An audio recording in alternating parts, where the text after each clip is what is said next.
अस्सलामु अलैकुम आज बनाओ अस वस्ता हाकस तो गोल मुजन अख मजेदार चटिन यथ मज करो अस पन्ने वाड़ी हज मुज तो वस्ता हाक इस्तेमाल तो वमेद से तुह यह अजुक सुन या चटिन पसंद तो पक्यो करो अस शुरू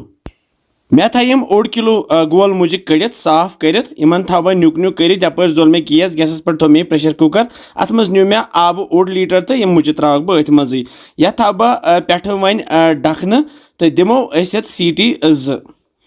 तो सीटी लगित थव बह बे गैसस पे यह तव ताई मज त्रा बह तिलस 2 चमच तो अम पत त्रा बह यथ मज गंड ओड नुक नुक कर तो यह करोन हल्क फ्राई गंड हल्क फ्राई गि त्रा बह ये टमाटर अख तो बेम नील मर्चवांगन 3 नुक नुक कर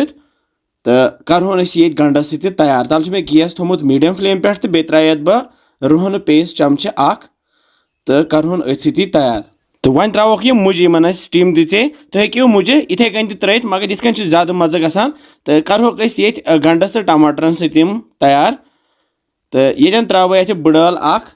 बे त्रा बह यम सब्ज ٲलہٕ 3 ऊर तो बे त्रोहस यह दानवल पाउडर 1 चमच बदान पाउडर 1 चमच लेदर चमच अख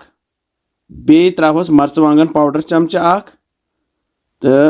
दिमो तलिन तल गैस थोमुत मे वन लोत लथि पे करोन कैंसन सेकंडन तैयार तो त्रोहस यह आब 1 लीटर आब 1 लीटर त्रित रलावन सही पे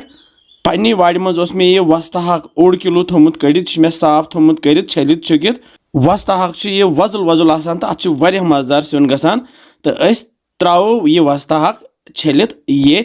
ताई मज अड़ वस्ता हाकस तलिन दिवान मगर बह दिम तलिन कह बह त्रा ये 1.5 चमच नून तो रलावन ये सती पे थवस ढकन तो प्यारो यूत काल ग्राका अख जीन ग्राका अख लगे तुलो ढकन थोद तो वह ये रस ये त्रा बह यह मर्चवांगन पेस्ट ये 1 चमच 5 ml तो यह ऑप्शनल तो बे त्रा बह यम डून गोज मे 4 डून फुट्रमित अत मे गोज कड़म यह मे वखलस मज दोगमुत अत मे पेस्ट बनोमुत तो यम डून गोज त्रा बह ये अम सह जबरदस्त मज गसान बे वयवन तसान तो रलावन सही पे थवस पे बे ढकन तो श्रुपरावस वन रस तल मे गैस थोमुत लोतुई वन ये रस तो ये त्रा बह ये हच मीट पाउडर 1 चमच तो रलावन बे तो ये थप बे पे ढकन तो श्रुपरावस वन बे रस वह गो वह खुशक तो रस तो श्रुप्यो माशाअल्लाह वह किस जबरदस्त मुझ तो वस्ता हाक चटिन बने मेन्यू यह बान तो यह वस्ता हाक तो मुझ चटिन फिरहन ये मजे माशाअल्लाह पे त्रोस यह लोब ओड बे त्रोस यह मुझ यह डिजाइन कर सजावन अमी से तो तैयार सन अजिच वस्ता हाक तो मुझ चटिन तो वमे तुह यह अजिच चटिन पसंद आमत तुह बनो बे वनान कह बसान तुम सान रेसिपीज इंशाल्लाह समखो बे कैसन मजेदार रेसिपियन तुह थो पन ख्याल बिहु रबस हवाल।